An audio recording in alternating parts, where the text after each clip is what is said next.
Hello, everyone. I'm Hansi, and welcome to the Female Factor, where we explore how women work in a range of different careers. We discuss how they navigate their careers, who they look up to, and any lessons they would like to share. In the first episode, we heard that the investment or asset management part of the finance industry is quite interesting and meaningful work in that it looks after people's savings in a fiduciary capacity. Let's now hear about how these ladies navigated their careers. This is very important because a recent CFA study found that women in Australian financial services are less likely to receive unsolicited promotions than men, but are more successful than men when they request promotions. This study highlights a bias against women. The study addresses the impact of career breaks on promotions, finding that nearly half of the women and more than one-third of the men in the survey had taken career breaks. Men who took career breaks, however, were more likely to ask for promotions afterward, compared to women who were less likely to ask. When women did ask, they were slightly more successful than men in getting promotions. The study challenges the idea that women are less successful due to perceptions of being too agreeable and not asking for promotions. Instead, it highlights the importance of unsolicited promotions in creating gender disparities in career advancement. And it calls for the development of standardized corporate promotion policies to address the systematic bias in the Australian financial services industry. Similarly, the commonly held assumption of why women leave the sector used to be that family responsibilities were incompatible with the requirements of a senior position in asset management. According to another study, though, the data tells a different story. 58% of female leaders in asset management firms were external appointments from other investment firms. So women don't leave to stay at home, they join other firms. The report noted the fact that cultural issues such as bias, pay gaps, and harassment push women to call it quits. So, given our guests navigated their careers successfully, their tips are worth considering. So they don't like compliance officers very much. So I guess in that sense, the thing that I took away would be, a very thick skin, resilience, right? So I realized very early on that I'm not here for a popularity contest. So it's fine to be, disagreed with. And I think that was actually very, very useful for me, because as I moved up, I also moved up at quite a young age. So there was a lot of people who didn't believe in what I did until obviously results came out. So I think that was very crucial for my mental well-being to know that I believe in myself, even if people don't believe in me immediately. The fact that I'm the only woman in the room, especially in Nomura, was very handy, because being different, being non-Japanese speaking foreigner to that, and being a woman, uh, it was hard to ignore me, right? So I took that difference as a strength rather than it being a limiting handicap. So it was difficult. There was a lot of disagreements, and I had to say that I can guarantee you that these major clients in Malaysia will put in the money, uh, type of thing, and otherwise, obviously, I was putting my job on the line. Apparently, the reason why I got the job, it wasn't because I was a woman. It was purely because I had that experience of being from legal, compliance, product development, etc. And I also had open regional offices for my previous employer. So that was the experience that was different as compared to the men who were just very much specialized in terms of just purely investments. My entire career has always been a matter of me trying to push the boundaries and ask the powers to be, give me a chance. I want to do a bit more. Um, and that's, clearly benefited me.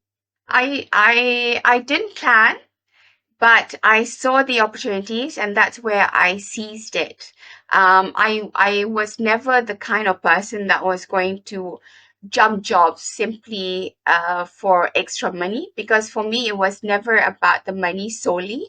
It was also about the challenge, about what I got out of it. So the job satisfaction of actually being able to say I've achieved this. Even though, yeah, I spend most of time in finance department, but I was always curious about clients. And then I want to know what client's problem is and also things I support. Is it really solving our clients' problems? That was my question. So I discussed with my manager. I want to have role, client facing role. And then they said that probably as a stepping stone, it's probably good for you to work in marketing role. So that's where I work closely with salespeople, business development people, and then I go to client visits together. And then now I am in charge of front end businesses in RGA. So it is difficult to move to a different industry or a different business. But when you get to a certain level as a leader, then it's easier to move because leadership role requires common skill sets, which is people management or communication skills and etc. So after I did chief marketing officer in GE Industrial Business, I joined RJ as a assistant general manager. So mainly responsible for new initiatives as well as operational side. And then after 5 years in RJ, I was able to take front end businesses. So now I'm responsible for RJ Korea office. From being a pension actuary to start with. And that, looking at all the pension funds, all the investment mechanism that brought me to actually to Citigroup and then learn about all the global markets, kind of learning the little atoms of everything about investing. Then you look at how consumers, how individual invest into pension, what are the different products, how the nation can actually set up a pension system to enable both on the individual investment versus a government providing social security. I don't know anything about banking. I don't even know how bank makes money in the first place. But what I think once you take the first step, I felt there's a lot of commonality on problem solving, on learning the unknown, and I found nobody's expert. So my career takes me to different industry, to a different industry within the financial industry, and then we keep learning. And I realized everybody can learn, and everybody, your previous job, no matter what problem you're trying to solve, no matter it's compliance, your IT problem, it actually become foundation for your next job. Then is that broad perspective actually help you to actually move up career. So yeah, so there was it's the first time is really really scary, but once you actually can solve your first you know industry shifting experience, then you actually build up from one to the other. And I found my math background and actuarial background was super helpful in my later part of career, which doesn't seem totally any relationship on the surface, but the methodology of thinking and then the logics actually helped me to actually solve a lot of career problems, or I'm not a lot of the client solutions and problems on my businesses. I'm happy to say that I brought very good results to all the three companies that I work for. And because of my reputation in the market, I think I was headhunted, you can say. So we heard quite a few tips. Let me list these out in reverse order. Build a good reputation. Keep learning. Being generalist can be a strength. Being generalist with experience in different segments can be a huge advantage. Use your difference as a strength rather than a handicap. Speak to your manager about lateral roles that you are curious about. Take risks. Take jobs that others don't want. While we navigate our careers, sometimes we forget our own worth.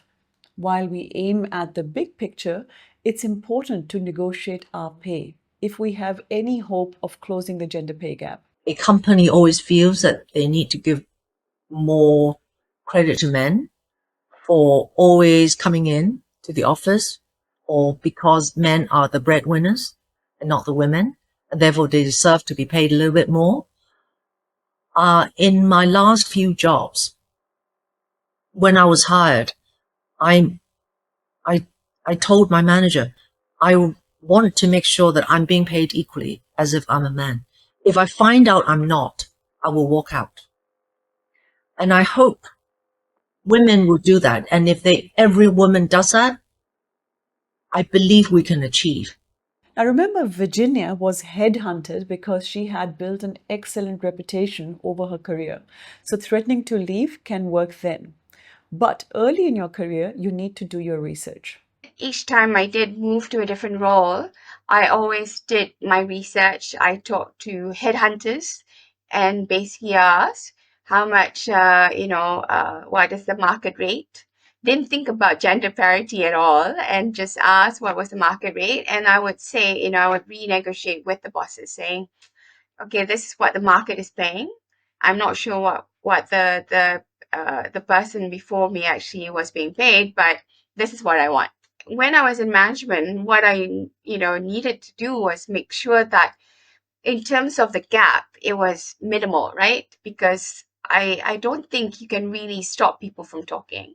Instead of me summarizing what we heard in this episode, let's hear Sumana sum it up so well. There's so many different options and so many different pathways, but I think we often get bogged down by certain requirements and certain things and certain expectations that aren't always necessarily the case, and we forget that we have amazing skill sets that we pick up from various places we've worked. And it's about, and I keep talking about transferable skills, but those have been some of my strongest skills that I've been able to take job to job. It's not about being able to get in there and do really complex financial modeling, but it's about being able to understand, and it's being able to bring together the common sense approach, as well as the interactions and the conversations and your knowledge of the industry. It's really piecing everything together. You do need to have some technical skills, but bigger than that, it's being able to bring the big picture into it. Well said, Sumana. Stay tuned for the next episode in which we discuss if women are different. So basically, if the female factor plays a role, the crux of the season. I'm Hansi. See you then.